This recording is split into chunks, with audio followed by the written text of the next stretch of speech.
ඔව් ඒක ඉතාම හොඳ ප්‍රශ්නයක්. ඇත්ත වශයෙන්ම මේ ගජේන්ද්‍ර පොන්නම්බලම්ලා නැත්නම් ශ්‍රීධරන්ලා වගේ මන්ත්‍රීවරු දැනගන්න ඕනේ මේක බෞද්ධ රටක් කියන එක එයත් සමෝම පිළිගත යුතු කාරණයක්.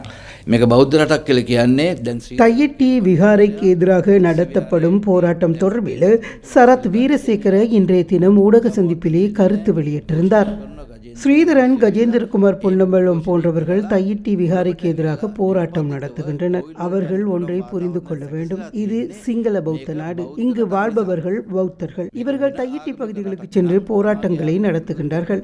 அங்கு மக்களுக்கு சில் எடுப்பதற்கு வாய்ப்பு இல்லை. மத வழிபாடுகளில் ஈடுபடுவதற்கு வாய்ப்பு இல்லை. இவர்கள் அவை அனைத்திற்கும் எதிராக போராட்டம் நடத்துகின்றார்கள். உடனடியாக இவற்றை நிறுத்திக் கொள்ள வேண்டும். ஸ்ரீதரன் கொழும்பிற்கு வந்து கோயில்களுக்கு செல்கின்றார். அதற்கு யாரும் தடை விதிப்பது இல்லை. அதை யாரும் எதிர்ப்பதும் இல்லை. இது சிங்கள பௌத்த நாடு என்பதனால்தான் அவருக்கு அந்த அனுமதி இங்கு இருக்கிறது. அவர் இங்கு மத வழிபாடுகளில் ஈடுபடலாம். மேலும் எங்களுடைய பொறுமைக்கு ஒரு எல்லையுண்டு. இதனையும் அவர்கள் புரிந்து கொள்ள வேண்டும். தொடர்ச்சியாக அந்த பகுதியிலே போராட்டங்களை நடத்துவதனால் பயனில்லை. கடந்த கால அரசாங்கங்கள் உரிய முறையில் இந்த விகாரைக்கான அனுமதிகளை வழங்கியுள்ளது. அதற்கான காணிகளையும் வழங்கியுள்ளது.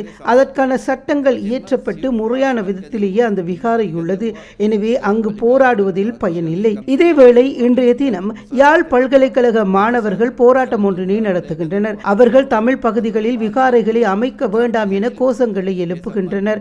ஆனால் அவர்கள் பல்கலைக்கழக மாணவர்கள். கொழும்பில் உள்ள அனைத்து பல்கலைக்கழக மாணவர்கள் என்ன செய்து கொண்டிருக்கிறார்கள்? அவர்கள் இதனை எவ்வாறு எதிர்க்கின்றார்கள்? அவர்கள் இதற்காக என்ன கருத்தினை சொல்லப் போகின்றார்கள் என்பதை அவர்களிடம் நான் கேட்க விரும்புகின்றேன். இந்த அரசாங்கம் முறையான அனுமதி விகாரைக்கு வழங்கப்பட்டிருக்கின்ற பொழுதிலும் அதற்காக பாரபட்சம் காட்டுகின்றது. அதற்கு ஆதரவாக எந்த நடவடிக்கைகளை முன்னெடுக்காமல் அமைதியாக இருக்கின்றது என்றும் இதன் போது சரத் வீரசேகர தெரிவித்தார். පැහැදිලිව සැකසීලා තියෙනවා. මේකේ අක්කර 20ක් තිබ්බා. මේ අක්කර 20 දැන් අක්කර 14කට. மேலதிக செய்திகளுக்காக எமது யூடியூப் தளத்தை சப்ஸ்கிரைப் செய்யுங்கள்.